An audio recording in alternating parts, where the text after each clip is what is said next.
Mission Stories. Adventure in Ecuador. Maria once prayed desperately for her sister's healing, and God answered her by saving her life. Overflowing with gratitude for this miracle, Maria gave her heart to Christ through baptism. Yet, she felt called to do even more for his mission. That's when she decided to apply for the Adventist volunteer service, where she accepted a call to serve as a missionary in Ecuador.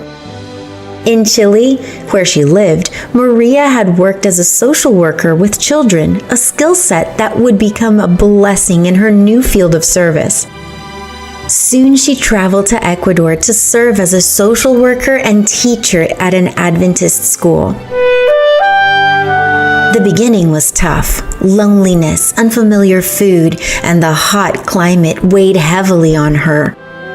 But within a few weeks, Maria was adapting to her new environment, motivated by her love for God and the mission. At school, many of Maria's students came from indigenous communities and knew very little about Jesus.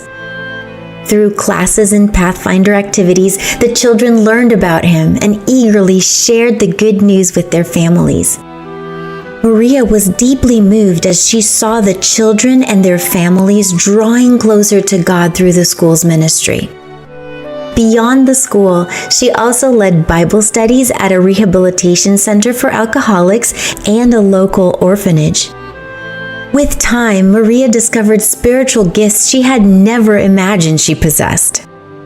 For example, though shy by nature, she grew bold in sharing her faith and speaking of God's love to others.